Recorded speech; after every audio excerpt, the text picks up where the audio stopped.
दोस्तों, कहानी की शुरुआत एक योंग नाम के लड़के से होती है, जो कि अपने कॉलेज में हर खेल में परफेक्ट था। लेकिन उसके लिए खास ऐसी कोई नौकरी नहीं मिली थी, इसलिए उसके घर वाले उसकी इज्जत भी नहीं करते थे और वो अपना टाइम ज्यादातर पार्कों में गुजारता था और आसपास के लोगों के मुताबिक ये अपना समय ऐसे ही बर्बाद कर रहा था। और छोटा सा इसका भांजा था जिसका नाम था जीहू, जो कि वो भी उसकी इज्जत नहीं करता था।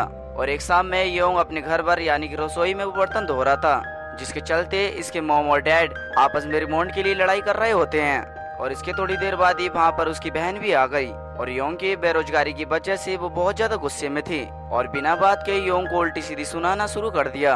और योंग की बहन योंग से कहती है कि पागल, मम्मी का 70वां जन्मदिन है, तैयार तो हो जा। और योंग अपनी बहन को कमरे से बाहर निकालकर वो अपने पुराने खेल के बारे में याद करने लगा। और उसके साथ में एक लड़की भी थी जो कि मनी मन में उसे योंग को पसंद करती थी। और इसके थोड़ी देर बाद योंग की पूरी फैमिली एक क्लाउड गार्डन में पहुंचे, जहां पर योंग के सारे रिश्तेदारों ने योंग से उसकी नौकरी के बारे में पूछना शुरू कर दिया। और योंग ने अपने रिश्तेदारों को जवाब दे दिया कि राजा भी कभी नौकरी करते हैं, मैं तो सारा टाइम खाता हूँ, पीता हूँ और सोता हूँ। और पार्टी के दौरान अचानक से उसकी नजर उसी लड़की पर पड़ी जो कि वो योंग को मनी मन में चाहती थी, जो कि वो उसी होटल में काम करती थी। और इसके बाद ये दोनों बाहर बातें करने के लिए चले गए और उस लड़की ने बताया कि मैं इस होटल की एक मैनेजर हूँ।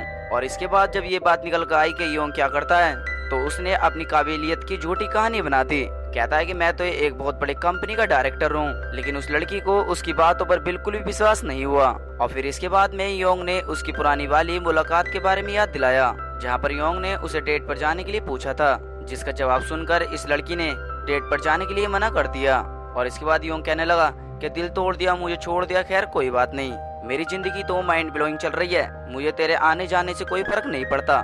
लेकिन इस लड़की को इसकी बात पर भी कोई भी भरोसा नहीं हुआ और होटल में जबरदस्त पार्टी चल रही थी, लेकिन योंग को अपने रिश्तेदारों से जबरदस्ती मिलना पड़ रहा था। तभी एक सड़क पर एक बहुत बड़ा ट्रक कई सारे टैंक लेकर चल रहा था और एक ड्राइवर ने ट्रक से उतरकर उन सारे बॉल्स को खोल दिया। तभी अचानक से बहुत तेज से एक गैस बाहर निकलने लगी और देखते देखते वो गैस पूरे शहर में फैल गई। और धीरे धीरे सभी लोग समझ गए थे ये गैस कोई आम गैस नहीं बल्कि एक बहुत ज्यादा खतरनाक गैस है।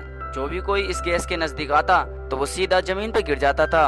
और ऐसे ही थोड़ी देर बाद पूरे शहर में अफरा तफरी मच गई और उधर क्लाउड गार्डन में भी पार्टी खत्म हो गई थी और योंग के रिश्तेदारों ने और इधर बचा हुआ खाना योंग के रिश्तेदार उसे पैक करने लगे। और उनकी ये हरकत देखकर योंग को बहुत ज्यादा शर्म आ रही थी और उस लड़की ने योंग के सारे दोस्तों से योंग के बारे में सब कुछ पता लगा लिया था। तभी अचानक से एक ट्रक में धमाका हुआ जो कि सीधा सिलेंडर उड़कर उसी होटल के अंदर आ गया और उसे देखकर ये सभी लोग बाहर की तरफ को भागे। और जैसे ही ये लोग सभी बाहर आते हैं तो वो देखते हैं कि यहाँ पर तो गैस ही गैस फैली पड़ी है, भाई हम तो अंदर ही ठीक थे। और ये सभी ये चीज देखकर तुरंत वापिस होटल की तरफ को भागे। तभी जोंग के भांजे ने जी हो ने अपनी मॉम के बारे में बताया, जो कि इस वक्त गाड़ी के अंदर फंसी हुई थी। और योंग ने अपनी बहन को होटल में वापस आने के लिए कहा और जैसे ही वो गाड़ी से बाहर निकली तो गैस ने उसे चारों तरफ से घेर लिया। जिसके बाद योंग अपनी बहन को उठाकर सीधा होटल के अंदर ले आया, लेकिन उसकी बहन को सांस लेने में बहुत ज्यादा तकलीफ हो रही थी और साथ ही उसकी पूरी बॉडी पर जलने के निशान भी आ गए थे। और इसके बाद उस लड़की ने और योंग ने जब शीशे के बाहर शहर की तरफ को देखा तो वो गैस धीरे धीरे ऊपर की तरफ को बढ़ रही थी। और इसलिए योंग ने सभी लोगों को छत पर जाने के लिए कहा, लेकिन शुरुआत में उसकी बातों पर कोई भी यकीन नहीं कर रहा था। और तभी इसके बाद सभी के फोनों पर एक मैसेज आता है कि जो भी इस फ्लोर पर नीचे हैं वो कृपया करके छत पर चढ़ जाएं। जिसके बाद ये सभी लोग छत की तरफ को भागने लगे और तभी सभी लोगों ने ऊपर जाकर देखा कि इस छत का तो दरवाजा बंद है, जो कि इसकी चाबी रखी है पहले फ्लोर पर, जो कि फर्स्ट फ्लोर तो अब पूरी तरीके से गैस से भर चुका था। और तभी इसके बाद लड़की अपने दोस्त से कहती है कि दरवाजे की तो दूसरी चाबी भी होगी, जल्दी से जल्द ढूंढो। और इसी के दौरान सभी चाबी ढूंढने लगे।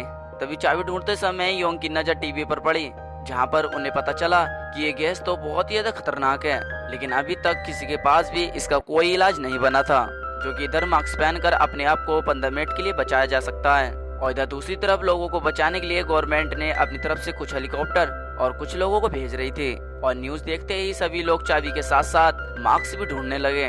तभी योंग को एक आइडिया आया कि हम छत के दरवाजे को बाहर से भी तो खोल सकते हैं और वो इस काम को अंजाम देने के लिए अपनी रॉक लाइन का भी तो इस्तेमाल कर सकता है। और ये चीज करने के लिए उसने उस लड़की से कहा कि एक रस्सी का इंतजाम करो। और इसके बाद योंग ने बिल्डिंग का शीशा तोड़ा, जिस वजह से शीशे की आवाज सुनकर उसके सारे रिश्तेदार उसके पास पहुंच गए। और सारे रिश्तेदारों ने योंग को बहुत ज्यादा समझाया, लेकिन योंग ने किसी की सुने बिना सीधी सामने वाली बिल्डिंग पर छलांग लगा दी। और इसके बाद वो लड़की भी समझ गई थी कि योंग अब किसी की भी नहीं सुनने वाला, जो कि इसके बाद उसने रॉक क्लाइंबिंग का सारा सामान योंग को पकड़ा दिया, जबकि वो धीरे धीरे अपनी मंजिल की तरफ को बढ़ने लगा। और इधर इसके सारे रिश्तेदार बहुत ज्यादा डरे हुए थे, और इधर दूसरी तरफ इसका छोटा वाला भाई उसका लाइव टेलीक्लास चला रहा था। और द योंग अपनी मंजिल के काफी करीब पहुंच गया था, जो कि रस्सी छोटी होने की वजह से वो आगे तक नहीं बढ़ सकता था। और उसने अपनी बहादुरी दिखाते हुए उस रस्सी को उसने वहीं पर छोड़ दिया। और उसे पता था कि मेरी एक छोटी सी गलती की वजह से मेरी जान भी जा सकती है, लेकिन वो हिम्मत बांध कर आगे बढ़ता रहा। और जैसे ही वो ऊपर चढ़ता तो उसने शेर का दांत पकड़ लिया था, लेकिन तभी अचानक से वो शेर का दांत टूट गया और वो गिरने वाला ही था। तभी आखिरकार वो अचानक से अपनी छत पर आ ही गया, जो कि उसने ऊपर का दरवाजा खोलकर अपने सारे रिश्तेदारों को ऊपर बुला लिया। और उन सभी रिश्तेदारों का काम था कि हेलीकॉप्टर का सारा ध्यान अपनी तरफ को खींचना, लेकिन उनकी लाख कोशिश करने के बावजूद भी पायलट की नजर उन पर नहीं पड़ी। तभी उस लड़की के दिमाग में एक आइडिया आया और उसने कहा कि सभी अपने फोन निकालो और उसमें अपने फोन में एक लाइट जलाओ और सभी जने आसमान की तरफ को अपने फोन दिखाओ। और इधर दूसरी तरफ पुलिस वालों ने उस आदमी को पकड़ लिया था जिसने केस छोड़ी थी। असल में यह आदमी एक बायोटेक यानी कि कंपनी का एक आदमी था, और उसने इस कंपनी से निकलने के बाद और उसने अपना बदला लेने के लिए इस शहर में इस गैस का इस्तेमाल किया। और काफी कोशिशें करने के बावजूद भी किसी पायलट का ध्यान भी उनकी तरफ को नहीं आया, और इसलिए उन्होंने अपना लाइट वाला आइडिया ये कैंसिल कर दिया और लाइट स्पीकर से अपनी मदद मांगने लगे। लेकिन इसका भी कोई खास फायदा नहीं हुआ। और तभी उस लड़की को एक और नया आइडिया आया और उस होटल की सारी लाइटें जला बुझाकर पायलट का ध्यान अपनी तरफ को खींचना जाहिर किया। और आखिरकार पायलट की नजर उन पर पड़ ही गई। तभी एक हेलीकॉप्टर ने उन सभी के लिए एक रेस्क्यू टीम भेजी। तभी सभी लोगों ने एक एक कर उस पर चढ़ना शुरू कर दिया, लेकिन जब तक योंग और वो लड़की अंदर चढ़ पाते, लेकिन ये ओवरलोड हो चुका था। और योंग ने उनसे कहा कि इस लड़की को तो ले जाओ, लेकिन रेस्क्यू वाले ने कहा कि हमारे पास इसकी लिमिट पूरी हो चुकी है। अब इसका मतलब तो दोस्तों यही बैठता है। अब जैसे कि दूसरा हेलीकॉप्टर आएगा तो इन्हें उसका इंतजार करना पड़ेगा। और उन दोनों ने आपस में डिसाइड कर लिया था कि अगर हम दोनों यहाँ पर रहे तो हम दोनों बच नहीं पाएंगे, और इसलिए इन दोनों ने डिसाइड किया कि हम हिम्मत जुटाकर यहाँ से निकलना चाहेंगे। और इसके बाद इन दोनों ने अपनी कुछ जरूरत का सामान उठाया और एक मास्क कॉस्ट्यूम पहनकर उस होटल से निकलकर एक स्पोर्ट दुकान में पहुंचे, जहाँ पर जाकर इन्होंने थोड़ी देर आराम किया। जिसके बाद इन दोनों ने एक रस्सी में डंबल बांधकर दूसरी बिल्डिंग की तरफ को फेंके, जो कि इसकी मदद से ये अपने लिए एक रास्ता बनाना चाहते थे। और इस लड़की ने पूरे हौसले से कहा, पहले मैं यहाँ से जाना चाहूंगी। और इस लड़की का वजन होने के बावजूद भी वो डंबल इसका वजन नहीं रोक पा रहा था, और बीच रास्ते में ही वो नीचे गिरने वाली थी। लेकिन जैसे तैसे वो लड़की दूसरी बिल्डिंग तक पहुंची गई। और जैसे ही योंग जब इस रस्सी से इस रस्सी तक आने वाला था तो सीधा दूसरी बिल्डिंग से एक गैस निकलकर उसकी तरफ को आने लगी। जिसके बाद योंग ने उस लड़की से कहा कि तुम एक साइड में छुप जाओ। फिर इसके बाद योंग वापस जाकर एक मास्क पहनकर और इसके बाद वो दूसरा एक और डंबल डालकर दूसरी बिल्डिंग तक पहुंच गया। और इधर दूसरी तरफ अस्पताल में सभी पीड़ित लोगों का इलाज शुरू हो गया था, और गवर्नमेंट को ये भी पता चल गया था कि उस गैस को तो सिर्फ नॉर्मल पानी से ही रोका जा सकता है, और वो गैस इतनी ज्यादा फैल चुकी थी कि उसके लिए तो बहुत सारा पानी चाहिए था। और इधर दूसरी तरफ योंग के पिता यानी कि जैंग अपने बेटे के लिए बहुत ज्यादा परेशान थे, और उन्होंने शहर सीधा वापस जाकर अपने बेटे को ढूंढने का फैसला किया, जिसके कारण वो अपने साथियों के साथ उस शहर से बाहर निकल गए। और तभी इसके बाद योंग के पिता की नजर उस रेस्क्यू टीम के ऊपर पड़ी, जो कि सीधा ड्रोन की मदद से उन आदमियों को ढूंढ रहे थे जो कि बिल्डिंग पे फंसे हुए हैं। और जैंग ने उस रेस्क्यू टीम को कुछ पैसे देकर कहा कि इसे छोड़ो और मेरे बेटे को ढूंढो। और इधर दूसरी तरफ वो लड़की और योंग यानी कि दूसरी बिल्डिंग तक पहुंच गए थे।